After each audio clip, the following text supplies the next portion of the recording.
Parliament ఆవరణలో NDA ఇండి కూటమి ఎంపీల పోటీ ర్యాలీలు చేస్తూ ఉన్నారు. రాహుల్ గాంధీ పారిపోవద్దంటూ ఎన్డీఏ బ్యానర్లు వెలిశాయి. అయితే అమిత్ షా సమాధానం చెప్పాలంటూ ప్రతిపక్షాలు మరోవైపు నినాదాలు చేస్తూ ఉన్నారు. లోక్సభలోనూ ప్రతిపక్షాల ఆందోళన కొనసాగుతోంది. 2 నిమిషాలకే సభ వాయిదా పడింది. అమిత్ షా సభలోకి వచ్చే వరకు ఆందోళన చేస్తామంటున్నాయి ప్రతిపక్షాలు. అమిత్ షా సమాధానం చెప్పే సమయంలో రాహుల్ గాంధీ పారిపోవద్దంటూ ఎన్డీఏ బ్యానర్లు వెలిశాయి.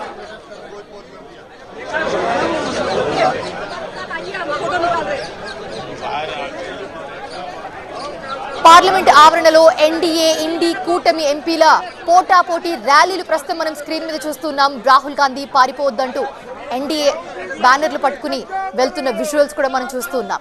అమిత్ షా సమాధానం చెప్పాలంటూ ప్రతిపక్షాలు నినాదాలు చేస్తూ ఉన్నాయి. అయితే లోక్సభలోనూ ప్రతిపక్షాల ఆందోళన కొనసాగింది. 2 నిమిషాలకే సభ వాయిదా పడింది. అమిత్ షా సభలోకి వచ్చే వరకు ఆందోళన చేస్తామంటున్నాయి ప్రతిపక్షాలు. అమిత్ షా సమాధానం చెప్పే సమయంలో రాహుల్ గాంధీ పారిపోవద్దంటూ ఎన్డీఏ బ్యానర్లు పట్టుకుని నిరసన తెలిపారు.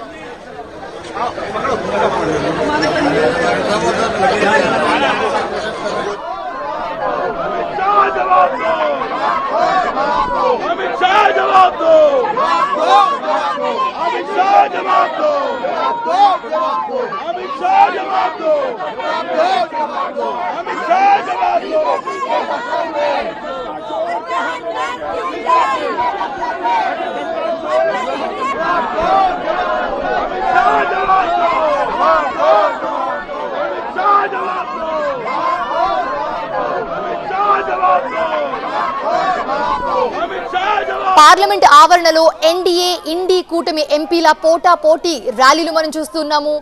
నేతలంతా కూడా ప్లకార్డులు పట్టుకుని నిరసన తెలుపుతున్న దృశ్యాలు, వర్షం పడుతున్నా కూడా వాళ్ళంతా నిరసన తెలుపుతున్న దృశ్యాలు కూడా మనం స్క్రీన్ మీద చూస్తున్నాం. రాహుల్ గాంధీ పారిపోవద్దు అంటూ ఎన్డీఏ బ్యానర్లు పట్టుకుని ఆ నేతలంతా కూడా నిరసన తెలుపుతూ ఉన్నారు. అమిత్ షా సమాధానం చెప్పాలంటూ ప్రతిపక్షాలు నినాదాలు చేస్తున్న సిచ్యువేషన్ మనం చూస్తూ ఉన్నాం. అయితే లోక్సభలోనూ కూడా ప్రతిపక్షాలు ఆందోళన కంటిన్యూ చేశాయి. దీంతో 2 నిమిషాలకే సభ వాయిదా పడింది. అమిత్ షా సభలోకి వచ్చే వరకు ఆందోళన చేస్తామంటూ ప్రతిపక్షాలు చెప్తూ ఉన్నాయి. అమిత్ షా సమాధానం చెప్పే సమయంలో రాహుల్ గాంధీ పారిపోవద్దంటూ ఎన్డీఏ బ్యానర్లు వెలిశాయి. आपके साथ